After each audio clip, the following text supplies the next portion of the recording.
Thanks, Kaylee. Morning, everybody. So last night we had the aquarium. It's always our most well-received event. I think people love the idea. Chattanooga's got a beautiful downtown quarter. It's a little cold, Doug. Yeah, it's chilly for a Chicago guy. I know, right? Being outside. I do appreciate everyone coming in today and being a part of the experience. We've got a great lineup.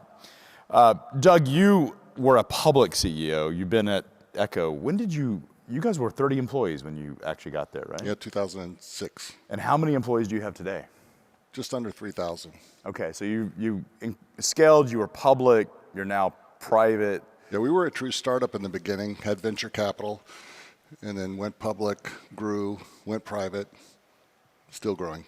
You had venture capital before venture capital was, it was kind of in that transition period from sort of the dot-com boom to, what we would know of today, or at least the last couple of years, where it's become like a sort of a Main Street concept. I mean, a lot of venture capital-backed companies. What was it like in the early days to take venture capital, scale it up, in an industry like logistics that, frankly, most VCs hadn't discovered? Yeah, we sort of did it the old-fashioned way. The two founders that I joined in the first year each put in a couple $100,000. That was it. And built a prototype technology, brought me in from the industry, and then we raised $7 million from NEA, and that's it. That's it, $7 million. $7 million, and we became profitable in 2007, so wow. our second year. I think our revenue that year was 90 million. No, 35 million that year. The first year I was there was 6 million. And we grew the business organically. We were profitable from that first year. And in 2009, we did an IPO, raised 85 million. And out of the 85, after we paid off all the fees and a little mezzanine debt that we had 50 million left. And then with that 50 million, we started doing tuck-in M&A, buying small little brokers and building some scale. And we never raised capital again until 2016 when we bought Command. Amazing. So $7 million was the only sort of first round of capital that went into the business. That'd be a seed round today. That would be a small seed round of a pre-revenue company. You guys were at, you said, 7 million when you raised it, but you ended up at 90 million in year two? Or yes. 60 million year two? We went 6 million, 35 million, 90 million. That Amazing. Was our revenue progression. And then in 2009, when we did the IPO, our revenue was 260 million. Amazing. And LTL was the early start, or was it truckload? In the early days, we were actually not even a broker. We did managed transportation. So the two founders had come from another industry where they sort of did a BPO type process for the print industry. And through they would, for instance, find capacity with, big industrial printers, and they would resell that capacity to end users. And so by doing that, they actually had to ship a lot. And they became a customer of C.H. Robinson. So they were touring the C.H. Robinson floor in Chicago one day, and they said, this is kind of like what we do, but in transportation, and it's a much bigger market, so maybe we should try that. Amazing. It's like R.R. Donnelley, Quad, those types of companies. Yeah. They were backfilling essentially private capacity. Yeah, so what they would do is, let's say that Microsoft wanted to print a bunch of, brochures, and they wanted to use a particular substrate which required a certain type of ink and a certain type of printer. They had a database of all the printers in the country and what type of equipment they used, and they would keep track of when their downtime was, and then they would sell that capacity. Amazing. So you now have taken the company, or I should say a private equity has worked with you to take the company private. You've been private for 2 years, but my understanding is you guys have doubled in revenue since then? We haven't doubled, but our peak revenue in 2022, which was a good year for everybody, was 4.4 billion. Wow. So, we've come a long way. Now, revenue's come down a little bit because pricing is down 20-30%. Yeah. But our volume is actually growing. In Q1 of this year, we had 14% volume growth. In Q2, we had 14% growth. And in Q3, we had 10% growth. What do you attribute that to? Well, I think part of it is, for a broker, what's your strategy in a soft market on spot versus contract? So if you're a larger scaled broker and you know you're coming into the soft part of the cycle, there's not going to be a lot of spot freight. So you have to intentionally get more aggressive on contract freight and win lanes to sort of carry you through the trough of the cycle. And so for a larger broker, that's easier to do. I think, you know, for smaller brokers, it's very difficult. You know, for a broker that relies on spot freight, you know, in a market where there is no spot freight, it's pretty tough, you know, and that's why you see a lot of companies struggling right now. And so I think if you looked at different brokers that are of scale, a lot of their current growth rate has to do with their strategy on how they respond to RFPs and how much freight they take. Our mix of spot versus contract will sort of flip through the cycle. In the strong part of the cycle, when there's a lot of spot freight, we'll have 60% spot and 40% contract. At this part of the cycle, it's flipped. We're 60% contract and 40% spot. And so part of our ability to navigate the freight cycle is the ability to sort of look around the corner, understand what the market's going to do, using data and algorithms that we have to sort of predict future pricing, and then have a strategy when those RFPs show up of how we're going to bid and how aggressive we want to be or not. Is there a risk of being on the other side of that transaction? So you've got contract, you've locked in, say, lower contract rates than where the market was a couple of years ago. Is there a risk that there's effectively a short squeeze in the market, and all of a sudden those contracts, you're underwater on them? Absolutely, and it happens every time. You bid rates typically for a year. Now, in recent years, a lot of shippers have shortened the bid time to, you know, semi-annually or quarterly. But in the typical scenario, the shipper puts out an RFP, gives you, you know, 1,000 lanes that they ship in, and you bid on the lanes that you're interested in, and, you know, ostensibly the ones that you're good at, and you've got competitive pricing in. But then you're locked in for a year, you know, and the shipper, depending on who it is, expects you to hold true to those rates.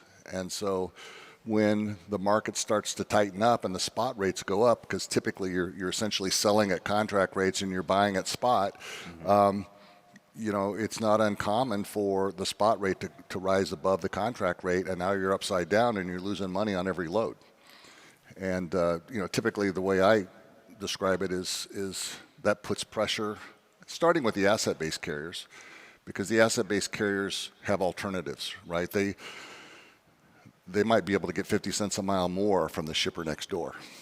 And so there comes a point where they will turn down a load because they'd rather get 50 cents a mile more.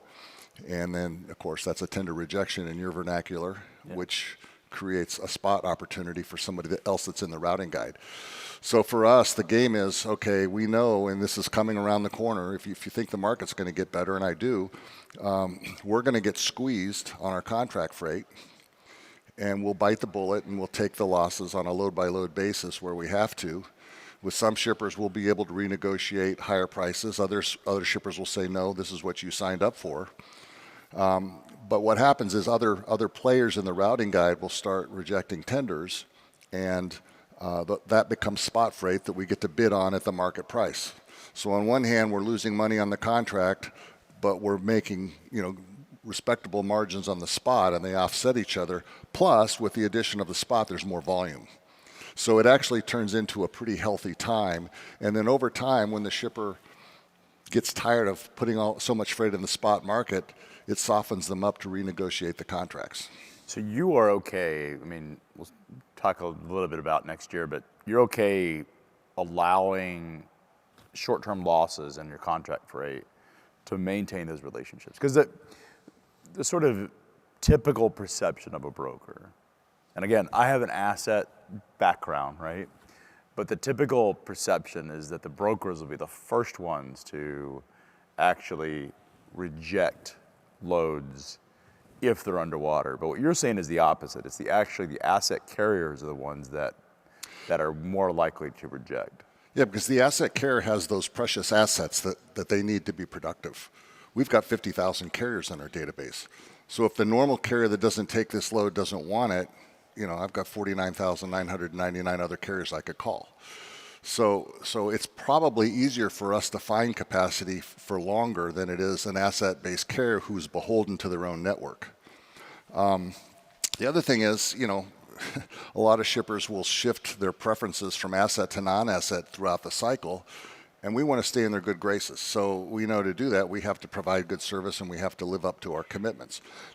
It's not to say that we never reject tenders, we do, but it's on a case-by-case, customer-by-customer. We understand how sensitive a customer is to fulfilling our commitment. And one of our internal metrics that we look at is what we call negative loads. So a negative load is where the revenue is less than the cost of the truck. So, just in normal broker parlance, the GP or gross profit on a load could be $200 or $300 in a normal market on a long length of haul. But there is some percentage of shipments where that number is negative. Could be negative 100, 200, 300. And so in a tight market, like in 22, which was our best financial year ever, and I would say probably for everybody in the industry, we got as high as 19% negative loads. But those are loads where we honored our commitment to the shipper, to a price to provide the service, and we made up for it with spot freight. In a soft market like we've been in, the negative load count gets down to 2 or 3%. But that will reverse at some Yes. could reverse at some point. Yeah. And when it does, I imagine for shippers, it's a lot harder for you to go to a shipper who has been giving you freight during this part of the cycle and tell them, I can't honor those rates. Right. Plus, for a broker, we love the spot freight, right? Because you get to charge the market price. So if you want to get the spot freight, you have to A, be in the routing guide as an approved carrier, and B, you have to be in good standing. And a lot of shippers will have a scorecard that says, okay, how's your pickup time service? How's your delivery time service? What's your tender rejection rate? And you get a score. And so, we work hard to have a good score. So Doug, has there been a significant shift in the time that you've been at Echo in terms of how shippers look at brokers today versus what they did, say, 20 years ago? Yes, there's been a big shift, I think, both in truckload and less than truckload. You mentioned earlier, Echo started, in what we call managed transportation business, doing BPO. Then with my LTL background, we started doing LTL brokerage. In those days, LTL carriers hated brokers, because they didn't want anybody coming between them and their customer. Truckload carriers hated brokers too. Yeah, okay. Everybody hates brokers. But over time, and I think Echo was part of this movement, we convinced the LTL carriers that we could actually be an ally to them and aggregate small shippers that they couldn't afford to call on. We could do the customer service work, and they could use us as a spigot to inject freight in lanes where they needed it, via price. And so in the early days of LTL brokerage, there were a lot of bad actors that played games with the carriers that would misclassify freight. They would use one company's tariff to move another company's freight. And, our approach, because I came from the industry and I knew most of the LTL company CEOs, is, hey, we're going to be professional. We're going to treat you right. We appreciate the capacity that you're letting us sell. And so I think in the early days, us and Robinson in particular had a pretty good reputation of being somebody that the LTL carriers could work with, and we built a great LTL brokerage business off of that. In truckload, when we started doing it in about 2009 and 10 timeframe, there were the big brokers that people had come to know, but every year there was a number of startups because the barriers to entry to brokerage are pretty small, And in Chicago, everybody used to work for American backhaulers and wants to start a brokerage, right? So there was this influx of brokers constantly, some good, some bad, and I think that at the era that Echo started, which was about the same time as Coyote, there was this idea that we need to invest in technology, we need to invest in scale, we need to ramp up, and the cornerstone of doing that is also you have to have great service and great relationships with your shippers and great relationships with your carriers. So there was sort of this Chicago model of brokerage, I would call it, that sort of emanated out of the early days of backhaulers, and then later C.H. Robinson, and then Coyote and Echo, and lots of others that frankly delivered good service, delivered good prices, was built on strong relationships, and shippers over time came to think of us as a carrier, and to this day now we'll win awards every year from shippers like Carrier of the Year award, and it's always kind of amusing to me that they think of us as a carrier, and most of our employees wouldn't know a truck if it ran over them. It is interesting because when I was in the freight business, actually booking freight, it was 2003, 2004 timeframe. It was sort of the end of my journey. And I remember that it was C.H. Robinson's central office. Mm-hmm. You guys at that point, I don't even think it existed, or Echo wasn't around then. We toured it, that's where we got the idea. Okay, so you can appreciate this. But I remember C.H. Robinson had such a bad reputation outside of U.S. Express because all the other offices were like, used it as a backhaul, cheap freight, but the Chicago central office actually did this carrier sales model where they really embraced the carrier relationship, and they were willing to pay, and we were charging, I think at one point we were the number one, C.H. Robinson's number one carrier in volume, but also rate. We had the expedite on-demand business, but they were, I remember just how different their approach was in Chicago to embracing the carrier relationship and really trying to become important versus what had been perceived as a lot of the abusive practices that brokers had done. I think that was a pretty substantial shift in how the business worked. Yeah, and frankly, it's one of the things that we learned when we bought Command back in 2016, or 15. We, up until that time, were trying to figure out how to be a truckload broker, because we had been doing managed trans and LTL, and I really didn't know anything about truckload in those days. So we were hiring all these people that had come from another broker and trying to figure out the Echo way. And we did okay. I mean, we built in those days about $600 million of truckload brokerage. But then we bought Command, which was a $600 million truckload brokerage, and doubled our size. But the thing that we learned from Command was they cared more about carriers than they did customers. Paul Loeb's philosophy was, without carriers and trucks, we have nothing to sell. And so they did things like paid carriers in 24 hours without fees. They wanted to be the broker of choice for every carrier out there. And so if a carrier had a truck, they wanted that first call to be to Command to see if they had a load. And so we adopted a lot of that mentality. We just learned from them. We implemented a lot of things. We used our working capital to pay carriers faster, and it works. Yeah, I remember we used to have a brokerage desk at U.S. Express, and it was all the cheap freight. And the joke was that was the nonprofit operation of the company, because it was, and I ended up, it was 2003, 2004, as the market was heating up. This is a period of time when it was really tight. Overnight, the brokerage business became part of me, and I was like, we're not losing money on any loads. If we're gonna take it from brokers, we're gonna make all the money. And we did, it worked out quite well. But that was a different shift, and I think what we've seen over the last, you mentioned it in 2015. I didn't realize it, your statement I think is pretty strong, is that you didn't consider yourself good at truckload brokerage until you bought Command. And that seems odd to me that you had a $600 million truckload brokerage business, but you would say you weren't good at it. Well, I would say, I remember actually having a conversation with Jeff Silver in a bar one time. Surprise. I would love to be a fly on the wall, because you guys are so different in personalities. We were debating how many loads per day it takes to have scale, in truckload brokerage. And we sort of zeroed in on 3,500 loads a day, and we were probably about half of that at the time. And when we bought Command, we basically achieved scale. And it instantaneously allowed us to win more contract freight, because we could work with a large shipper and look at some number of lanes and say, yeah, we can be competitive in these lanes and win them. And that all comes from having enough volume and enough density in a lane where you've dealt with enough carriers and you know who's got the backhauls in those lanes to find the capacity. I imagine Jeff Silver's version of scale was whatever number he was at. I think you're exactly right. Yeah, I think he was at 3,500 loads a day right Yeah, then. he's like, that's how you do it to scale. That number changes based on how well he does. So you fast forward a couple years, you guys are public.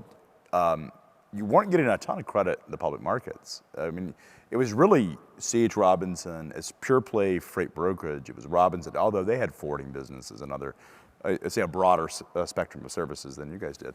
But it was really Robinson and Echo were the only sort of third-party intermediators in domestic freight that you could actually buy. And public markets didn't seem to appreciate Echo to the degree that private valuations were. Yeah, the problem that we had is that the two original founders wanted to be a public company. Like, for whatever reason, they had that dream. Was that a status thing or a liquidity thing? I think it was both. Yeah. Because they sold their stock pretty quick. So we went public in '09 when our revenue was $260 million. Well, in the transportation sector, that's just too small to be a public company. And so most of our lifetime as a public company, with a few exceptions, our market cap was below $1 billion. And what you find on public companies is at less than $1 billion of market cap, there's high quality investors that just can't buy your stock. So I remember having a meeting once with, T. Rowe Price or Fidelity, somebody like that, and they basically said, hey, we love your company, we love your story, we love your technology, seems like you've got a good team, we can't buy your stock. And I go, why not? And they said, well, the size positions that we need to take will move the price of your stock. And that's fine when we get into it and the price goes up, but when we need to sell it and the price goes down, it doesn't work for us. And so I think we were always sort of a victim of being too small to be public. And that was a lesson that we learned. And we made another mistake too when we went public. When you go through the process of an IPO, you basically meet with analysts and tell them your story so that they can inform their salespeople how to sell your stock. And I think we overpromised on earnings. And in the first couple of quarters, we struggled to hit those expectations. And that's the number one sin of a public company that's done an IPO is you have to beat and raise if you want to get respect. And investors have very long memories, so they'll never forgive you if they bought your stock at an IPO and then you missed your earnings. So we had a little bit of that we had to outgrow. And the other thing that was interesting is because so many, transportation is such a significant sector on Wall Street. It's 10% of GDP. Every buy-side fund or firm that buys institutional investments in stock has transport analysts. So the people that buy transportation stocks are really smart. And they're smart finance people. They understand the economy and they understand the industry. And one of the things they do is a lot of research. They do what they call their channel checks. Well, we became a channel check for C.H. Robinson. So we would go to an investor conference and we would have meetings all day long, not because they wanted to buy Echo stock, but because they wanted to figure out what was going on at Robinson. So that was kind of frustrating. I think Robinson, in fairness, was the market cap of their stock was 10 times because of the scale. Yeah. And it's interesting because I remember when my brother took U.S. Express public, same thing. They missed their earnings, I think, something like 6 quarters out of the first 9. And they just got obliterated. They got punished, right? They got punished. And the problem is, as a public company, it does so many things to your business. People start, your morale goes to hell because your employees start to think that their net worth is tied or their value is tied to the stock price. The customers started to, even there were rumors in 2000, U.S. Express was public, maybe it's 21, where U.S. Express was going to go bankrupt. And they had a sufficient balance sheet, but because of the stock price had gotten obliterated by Wall Street, there was this sort of view. In fact, it was so bad that one of my reporters actually contacted me, my own reporter, and said, hey, I hear U.S. Express is filing bankruptcy. And I'm like, no. And she's like, no, I'm serious. I'm hearing this. And I'm like, Carissa, I would be to know if this was actually happening. You're not writing this story. It's not true, first of all.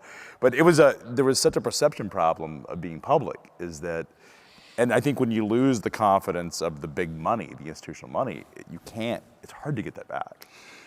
Yeah, it's funny because the Command acquisition that I mentioned earlier, at the time that we announced it, we said that it was going to take us a year to integrate it. And we were going to put them on our technology, but we had to integrate some of their technology and processes and people and all of that. So We said it was going to take a year. It actually took 18 months, so we were 6 months late. But it was mostly about the technology. And I think there were a lot of rumors in the marketplace, even probably with our competitors, that it wasn't going well. Mm-hmm. And all this integration work was happening in 16 and 17. Well, at the end of 17, as you know, the market went like this, and we got to ride the wave, and we had one of our best years ever. And so I would contend that buying Command for Echo was one of the best things that we ever did, and it was transformative. And yet I still run into Wall Street people that talk about, how Command was such a bad deal, and, we barely made it. I think perception can be reality on Wall Street, and that's the problem. Yeah, it is. Is moment you sort of people perceive things. Well, the good news about being a public company is you get a lot of free publicity, and the bad thing about being a public company is you get a lot of free publicity. Yeah, well, everybody knows. Like, everybody knows how well you're doing. And it's interesting, Andrew Davis, who was at T. Rowe Price, was actually a large investor in Convoy. And I asked him, I was like, you're also he was a large investor in C.H. Robinson. And I couldn't get him to buy my stock. But he bought Convoys. And it was interesting because a lot of the sort of information about Convoy's business was that it wasn't making money. The private markets were very clear as to what it was, and I assumed that they would have done sufficient diligence. But it was just weird how they were sort of tolerant of these private company practices that you would never be permitted in a public company. And we never lost money from the first year. Which is such a weird, it's so weird how the penalty of being public really does. But you're private now. You guys went private. How has that been since you've gone private? It's been great. We've got a great private equity partner, the Jordan Company, or TJC as they're known. And I think being owned by private equity is all about who your partner is.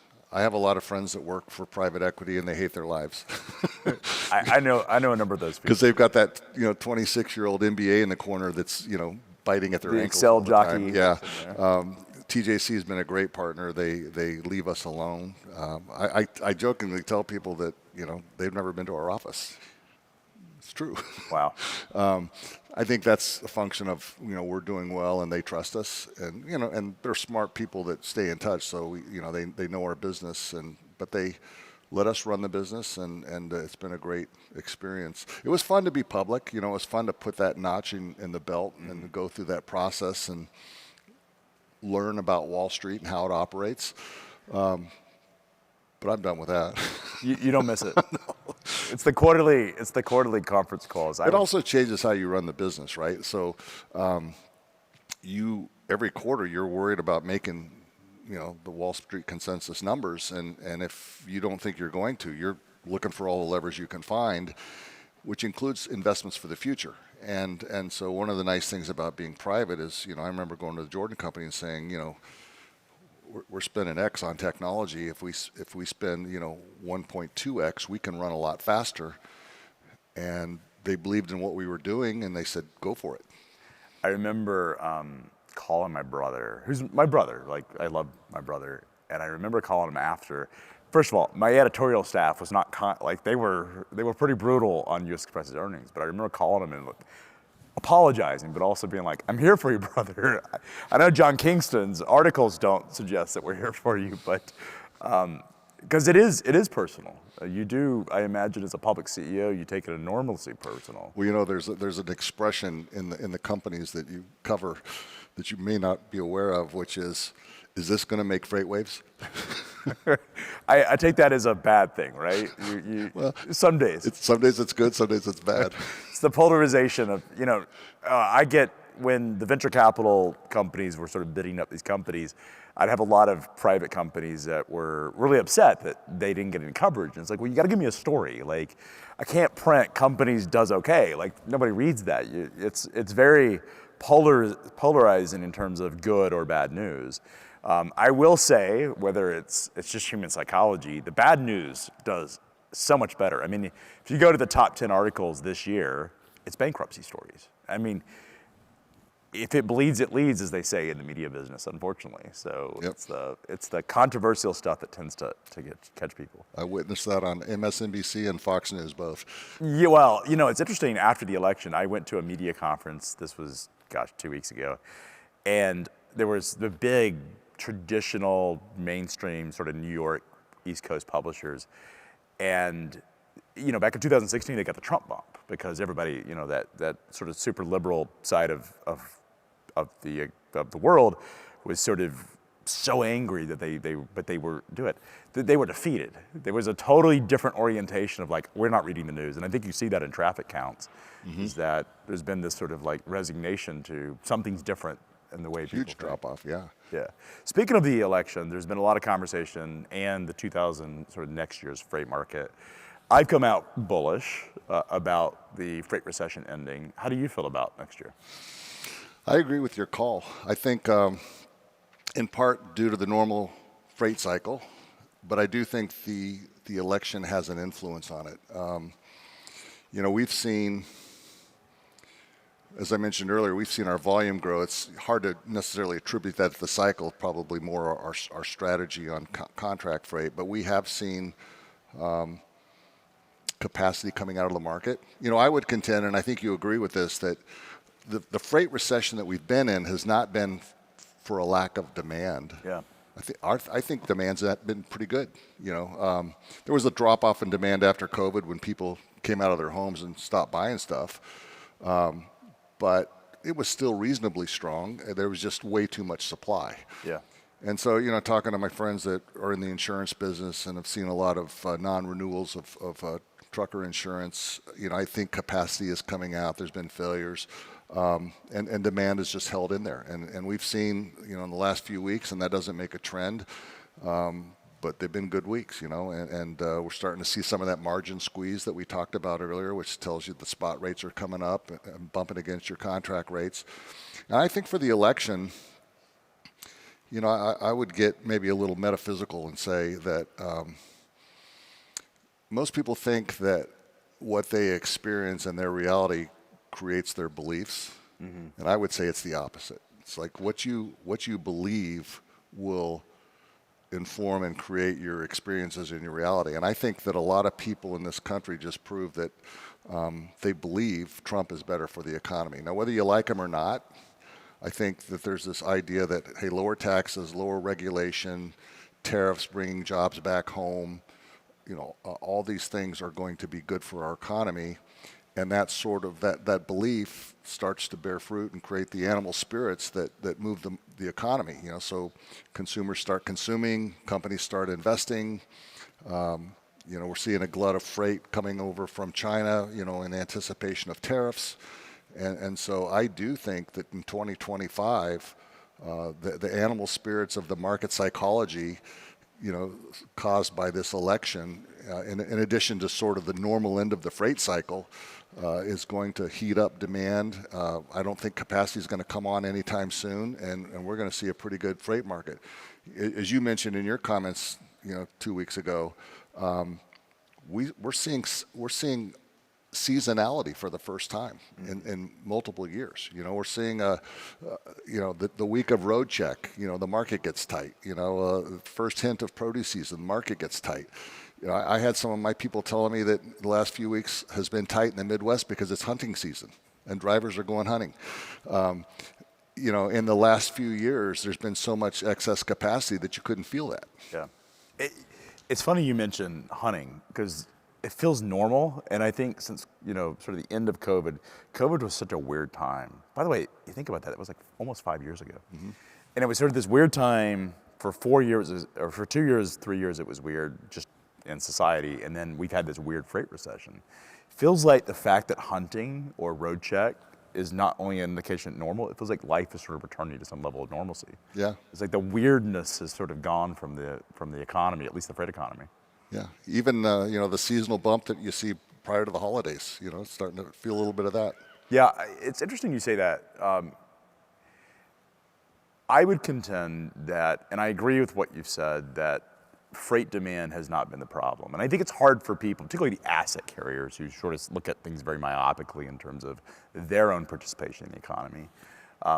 they would say that the overall economy is down. But our data and other data suggests that actually, except for a short-term sort of 4 to 6 month blip in 2022, which the Biden administration would not let them call it a recession. I think by definition, it was 2 quarters actually met the traditional definition of a recession. The freight market, at least from 23 and 24, has actually gotten better. I do think that we've seen a significant reduction in capacity. You mentioned insurance. I've heard that from multiple insurance folks, that we've seen a lot of reduction in the number of not just asset registrations or carrier registrations, but also in the number of trucks that are being registered has been significantly reduced. And I would argue, Doug, I don't know how you sort of think about this, I would argue that losing capacity is better for the freight market than just an expansionary cycle, at least short term, because we needed to get rid of all those excesses. For sure, and I think you and I talked a while back about some of the stimulus after COVID, the SBA loans and PPP money that probably kept small carriers in business longer than they would have otherwise been, has added capacity. These trucks and trailers have been pretty expensive the last few years, so people were probably slow to let go of the keys, but we're seeing it happen, and I think it makes for a healthier business. I think some of the policies that we expect Trump to put in place will put additional pressure, whether it's exporting, illegal immigrants and taking some of the driver pool away, or we've also had a bit of an industrial recession. I would say the consumer has been strong for the last few years, but the industrial production maybe hasn't been as strong, and I think under the promise of less regulation and more U.S. investment, we could see the industrial economy improve too. I was driving in this morning, listening to CNBC, as I tend to do on my drive in, and they were talking about, they used the word animal spirits, because that's what, and they were talking about the stock market, but I think the stock market there's some correlation, there's some loose correlation between what the stock market's doing in terms of business and sort of sentiment, as well as sort of how people on Main Street sort of feel about it. I have seen across our portfolio, and not just FreightWaves portfolio, we're starting to see companies talk about advertising and leaning into that, and that hasn't been the case for 2 years in logistics. But even when I look at my other portfolio and my side hustle, which is in the aviation and marine business, those companies are starting about spending. And it was all right after the election as people felt a sigh of relief that it wasn't contested, because I think the worst thing that could have happened is this sort of 6 month period where we're all arguing about whether the election was legitimate, but also just because it felt like, okay, to your point, there's a level of optimism about what could become, which has been a pretty significant cloud over a lot of business decisioning. Yeah, and I would say follow the money, right? So Wall Street, anybody that's betting real money does their homework, and if you looked at the election polls, poly markets and the they were right. betting markets got it all right. And if you look at the current stock prices of publicly traded transportation companies, they're at all-time high valuations. So Wall Street thinks that the market's going to flip. Yeah, I mean, it was incredible if you look at like ArcBest, which was an LTL carrier, or is an LTL carrier, that was largely beat down. I mean, it's up like 18% since the election. Just really, this sort of sentiment has changed on how people think about what's happening in the economy. So you would say that you're bullish in 25. Yep. Do you think that's sustainable, or do you think it's short term? Is there a short term blip, or do you think we're on a sort of a start of a whole new cycle and we could see a really nice freight cycle? I think it's going to be a good freight cycle, and it's going to be sustainable, because if you look back at the 21, 22 pop that we had, that was like a sugar high caused by COVID, with all the supply chain disruptions and the pent up demand. And all the money that came into the capacity. Yeah. So that I almost think you have to erase that from history and not count it in your calculus looking forward. I think the fact that we have had a long, slow recovery is going to make it, a healthy recovery. Yeah. And if the economy can get stronger over the next 4 years, then that's just going to add to it as capacity comes out. And if the asset-based carriers have discipline about adding back capacity when the prices come up and the market gets stronger, that will sustain it also. I remember, in 2021 and 22, like everybody got into trucking. Like I met a guy that was an investment banker who quit his job and bought a truck. I thought he's smarter than that, but he's never felt a tougher business. I had a similar experience with a guy who was building a retaining wall at my house. We were doing construction, and he told me a story of a guy who was in insurance who went out and bought some trucks, and I thought maybe a couple, and he's like, oh, he bought a few. Now he's buying 100, and I'm like, what? I was like, oh, he must have a lot of experience. He goes, no, he's been in insurance. He's never been in trucking. I was like, well, and he's doing really well. He's making all this money, and I'm like, ask him about 12 months later how he's doing. I said, the cycle is going to repeat. It's going to roll over. Well, in 21, I mean, prices went up 30%, right? Yeah. So, and everybody knows somebody that drives a truck. So when they heard the stories, everybody called in. Yeah. And they read the driver shortage, which we're going to debate today on whether there is a true driver shortage. They hear that story and they're like, oh, this is a permanent problem. This driver shortage existed for 2 decades. It's always going to be there, and they don't realize that a capacity shortage and driver shortage, as it's perceived, are actually 2 different things. Or the cyclicality. The cyclicality is brutal, but caused by a lot of these factors. Doug, the thing that has also been debated is the idea of tariffs, and you've sort of briefly touched on it. Your business, as I understand it, at least historically, has been in that sort of mid-size. You have a lot of mid-sized businesses. The larger shippers are actually not the core proponents of your, or core customers, to the degree they are for some other players out there. You have a lot of mid-sized businesses. How are your customers feeling about sort of a reorientation of the economy, particularly around tariffs? Well, I think a lot of them that get product from Asia are spooked and they're pulling forward inventory. And that's part of the reason why you're seeing so much freight hitting the West Coast ports. A lot of people are looking to nearshore in Mexico, and I know Trump talks about tariffs on Mexico too. I think Mexico is a different story in that I think the tariffs for Mexico are more of a threat to get them to cooperate on border with the border issues. The interesting thing is, we're expanding our business in Mexico right now, and so we're building up teams in Mexico and meeting with customers, and I'm amazed at how many Chinese companies are opening up shop in Mexico. So it's like every week there's new companies, their equivalent of an LLC that happens to have Chinese investors, which tells me that, China's not dumb. Like they know they're going to get penalized by Trump, so they're going to figure out a workaround. And if you look at their Belt and Road Initiative in other countries, why would Mexico be any different, right? So I think we're going to see a lot of freight that typically came from the Pacific Rim is going to start coming in through Mexico. I think that the threat of tariffs in Mexico will be really just a sledgehammer to force Mexico to cooperate with us on various issues. So I think it's maybe much ado about nothing, but we'll see. Yeah, I think you're right. I think Donald Trump has made such a big push. I mean, his whole election was based on the threat of sort of the border. That was if the prime message was the border, that was I think the one that really sort of brought the base to vote. It strikes me that, and USMCA is a Donald Trump policy. It strikes me that he'll use that as leverage over Mexico to get control of the border more so than he would change trade policies.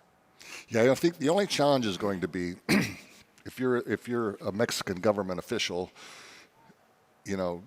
satisfying Trump means you're going to have to take on the cartels. Yeah. And that can be risky. Yeah, well, we did this in Colombia. There is a precedent for the United States. Colombia is now much safer than it was 2 decades ago, largely funded by U.S. military technology and money. And they exported production from Colombia to Mexico. We got to shift it. Yeah, the cartels are pretty powerful. That's a great point. When your family is at risk, it's quite different. So, but I suspect that it is in the cartel's interest to keep those trade flows open. That's how they get their product across the border. Yeah. For better or worse. Yeah, I think now Colombia only exports the raw material, which are coca leaves. Yeah. And all the labs are in Sinaloa.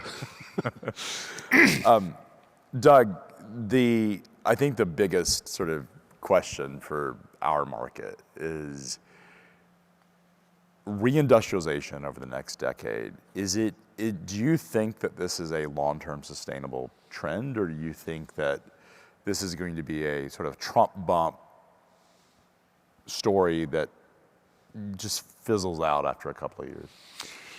I think there's a third part of that question, which is what's the impact of AI? Because I do believe that AI, we see it in my company right now. Throughout this recession, we've become more productive despite lower volumes. And a lot of that's due to automation and AI. And so I think through a combination of investment, an improved economy and improved productivity, it is sustainable. The thing I don't know, though, is what does that mean, for our workforce? There's a lot of people that debate the impact of AI, and is it going to eliminate jobs, or is it just going to make people more productive? I tend to be more in that second camp, but I think that takes a while for that to shake out. We've had a number of AI companies here. Happy Robot has been here. CloneOps, which is David Bell's the founder of Lean. Have you picked an AI partner? Or are you looking at all of them, or? Well, we create a lot of our own AI, but we also work with third parties like CloneOps and Happy Robot, and where it makes sense. Like, I'll give you an example. We created an NLP tool, natural language processing tool, that reads emails, gets the response, gets the rate quote, gets the shipment tracking data, writes the response, and the rep clicks on it. So it takes an activity from 4 minutes to 2 mouse clicks, and we get 60,000 of those a day. So initially, we wrote our own NLP AI to do that, and then we found a third-party app on the marketplace that did the same thing with a few more bells and whistles. So our original use case was around responding to rate quote requests and tracking requests that we get via email. We ended up taking our tool out, putting in the third-party tool, and then using our tool on other use cases in our business. So we use a combination. We've got about a 25-person data science team, and we create a lot of our own, models and tools, but we also use third-party tools. Last thing I'd like to ask you about is freight fraud. It's been this explosion since COVID of a lot of fraudulent activity. I know every single freight broker has some level of exposure. Whether they have an issue is a different, whether it's a big enough issue is a different story. How are you guys managing freight fraud in terms of how do you really mitigate that risk? We've been pretty fortunate. I mean, first of all, we participate in a number of industry groups that collaborate to reduce it. So we work with our competitors and share best practices. A lot of our success in combating it has been through SOPs about check-ins with shippers and drivers and carriers and just accountability and tracking. We're also introducing right now as we speak some technology. So for high-value shippers who are susceptible to load theft and things that can be easily fenced, at a flea market or something like that, we have a tracking device that's the size of a business card, and you stick it on a box inside of a trailer that nobody would ever see it. And inside that business card piece of tape, it has a cell phone, it has an accelerometer, it has temperature sensors, it has GPS, it has a battery that will run it for 5 months.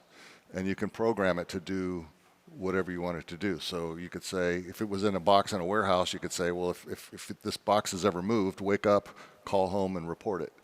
Or if it's in a trailer, you can being transported, you can say, this route's geofenced. If it leaves the geofence, call home and report it. So the cost of those devices is coming down rapidly, and so we're offering that as a service to shippers with high-value product. But the overall problem with theft is just one where we've got to raise awareness, we've got to use technology, and we've all got to come together to fight it, because there's some really smart people using technology, particularly the mobile apps of the brokers, to steal loads. And they're buying MC numbers on the black market from failed carriers. We've seen lots of different things that they're doing. I think the bigger question is, okay, so you can track it. It's happening, load stolen, or at least it's not where it needs to be. how do you enforce it? Like the issue is, and I imagine the answer is different for Echo. We had